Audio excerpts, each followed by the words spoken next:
Welcome to the Forge of Fellowship. If you enjoyed this video, be sure to hit that like and subscribe button. If you want to be a part of something more than just a gaming community and be a part of a faith-driven community, hit that Discord link in the description below. Edge of Fate has been a bit of a roller coaster, and with it brought so many system changes to Destiny. Gone are the days of us having over 2,000 power, armor stats that really didn't mean that much, guessing when our next ammo drop would be, hating when armor dropped, when we were farming certain weapons, and from the looks of it, red borders are also out the window. With Edge of Fate, we now have armor that is worth grinding, the stats mean something, a new entry with the portal, the start of a new storyline, a new character named Lodi, the 9 are up front and center, tiered armor and weapons. With all the new though, it feels like something was left behind, so let's get into this. I personally love the story from start to finish. With that said, it starts off a little slow, but that is to be expected. We just landed on a new planet called Kepler. It doesn't take long for the action to start, and as always, the gameplay in Destiny is top notch. We meet the new guy Lodi, and it isn't long before we learn there's way more to this guy than meets the eye. Ikora is along for the ride, and we get to see a glimpse into her past, and learn more about who she was. Spoiler warning. I know the game has been out a few weeks, but just in case, spoiler in 3, 2, 1. We learned that Ikora's real name is Nella Davis, and she works with Lodi, aka Louis Euro, during 1958 at the Department of External Observations. This was an awesome moment in the story, seeing Ikora happy at work, dancing and enjoying everyday life as a mother. Seeing as I started playing in Lightfall, this was the first time I got to see a Guardian learn about their past. It is something I personally had never thought about who the Guardians were before they became Guardians. And I hope as the story continues to unfold, we dive deeper into the collapse, maybe visit old Chicago. I felt the pacing of the story was pretty good. You aren't sitting too much, and thank goodness we aren't going to the helm every other step to listen to some dialogue, then going to talk to that same person in the next room. I'm glad those days are over. Let's not forget, we can now become a ball. That's right, ladies and gentlemen, a ball. I'm about to say something that is going to throw everyone for a loop. Well, maybe not everyone, but I enjoyed the puzzles for the most part, and I enjoyed rolling around, dashing into the Vex, building up that big discharge that you get with the ball. The other 3 skills, Matter Morph, Rosetta, and Relocator, didn't really do much for me, but I did enjoy rolling around in that ball. It's really a shame that we can only use it on Kepler though.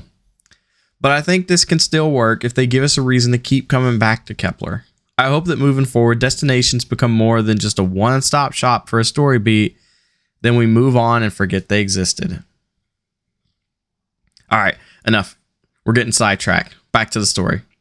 We also learned that Maya Sundaresh is back, and she killed 3, a member of the 9. I'm not sure how I feel about Maya being back. Maya comes from the first episode after the final shape, and for me, that episode was weak. I really don't care for Maya's story so far, but I'm hoping that changes moving forward. I mean, we really let her just float away in a river of X milk. We learned that the 9 arranged for all of us to be here and answer the call. Maya also still has the Echo, so I'm curious to see where this is going. The ending is wild. The Drifter is back to doing Drifter things. We use his haul to temporarily revive 3 and hear his message, and we learn to prevent the end, we have to bind the 9. I look forward to learning what all that entails as we move forward. Overall, I really enjoyed the story and thought it was easily the highlight of the new expansion. The new tier system is nothing less than a mixed bag. Having something new and shiny to chase in a looter shooter, I mean, that's the point of it. That's why we're all here. Do I think this system needs some work? Yes, I do think it still needs a little work. Let's start with the weapons. We no longer have to enhance weapon perks. Once you get to the point where you can start earning tier 2 weapons, the perks are automatically enhanced. Tier 3, you get double perks. Tier 4, you get enhanced perks in columns 1, 2, 3, and 4. Once you get to tier 5, everything is enhanced, plus you get that new shiny skin that can have shaders applied to it. Some of the new weapons are top tier. Mint Retrograde is an amazing pulse. Agape? I've heard it said both ways. Some of my friends are telling me it's Agape, so I guess we'll go with Agape. I'm going to call it Agape though. With Rewind and Precision Instrument is my go-to for Lucky Pants. If you haven't tried it yet, give it a shot. I'm hoping to have a build out soon. Mercury A, our first high impact bow, aka Legendary Wishander, is an awesome bow, and I've really enjoyed most of the new weapon types. After nearly 15 boss clears in the new raid, I still have not got my hands on the crossbow. RNG in this game truly hates me.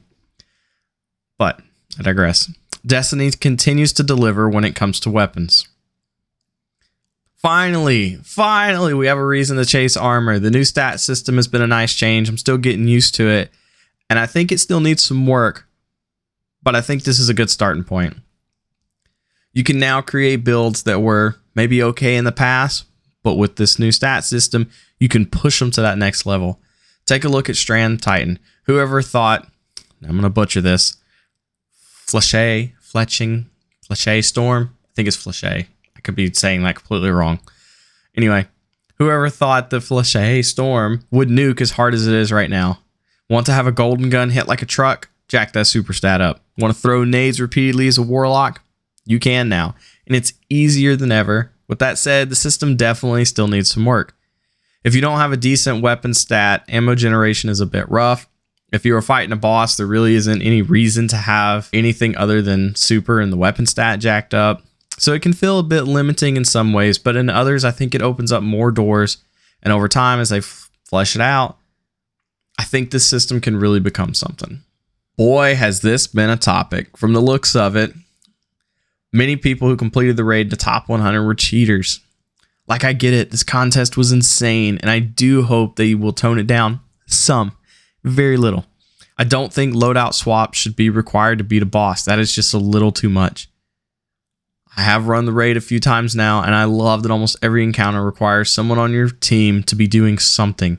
Even if you were on ad clear, there is also a task you were in charge of. I mean, you think about like the Hydra. If you're on... No, not the Hydra. The chicken. If you're fighting the chicken, if you're on ad clear, you're also having to dunk the time so that it doesn't run out. You really feel like you're working as a team in these encounters. The feat system needs some work. I think as it currently stands, it is a bit much if you want to push for that tier 5 loot. I've heard that doing an 5 feet run is almost as hard, if not harder than contest. I know they're going to tone down the power delta if they haven't already. The weapons are pretty decent that I have seen, and of course the crossbow is locked behind the raid, which kind of stinks. A lot of players in the Destiny community never touch a raid, meaning they will never get the chance to try it. I know that they'll add another crossbow down the line, but it still stinks that some players can't get their hands on it, seeing that it is probably what a lot of people were the most excited about as far as the new weapons go. Overall, I think this is one of my favorite raids, and I've really enjoyed running it. Remember when I said something felt left behind? Well, let's talk about the portal and the world tab. Gone are the days of searching all over for an activity. Now you just jump into the portal and let it tell you where to go. I both love and hate this. The portal makes it so much easier for someone to find what they are looking for, which means farming for certain items is easier than it's ever been. But not seeing Kepler on the world tab just feels wrong. Seeing the director all grayed out, like a part of our Destiny world is missing. You ever see those pictures of Mickey D's from the 90s versus now? That's kind of the same feeling I get when looking at the world tab versus the portal. The portal feels kind of lifeless and soulless, but it gets the job done and quicker than ever before. I really hope they at least bring the color back to the director and add Kepler to it at some point. I think Destiny is very much in a rebuilding season, and there are things that definitely need to be ironed out. The grind from 400 to 450 is currently a horror show, and a lot of players are even asking, what is the point if we're just going to get reset in a few months? I'm hoping Bungie will respond to the feedback sooner than later. They don't need to put this off too long. With that said, I still enjoy playing this game. I enjoyed my time in Trials, even though I'm absolutely terrible at PvP. The gameplay is still there, and the gunplay, as always, has felt amazing. The portal system needs some work. It feels empty right now and somewhat soulless in its approach. But I think it can grow into something better down the line. If you enjoy the lore of Destiny, then the story is worth playing, even if that's all you play. I think you will feel happy with your time spent learning about Lodi, Ikora, and the Nine. So that's it. I think I covered everything I wanted to talk about. I'm enjoying my time in Destiny, and I hope you are too. Please leave a comment telling me how you are feeling about the current state of Destiny and what changes you would like to see moving forward. As always, Guardians, I love you. Jesus loves you. God bless y'all. Have a good one.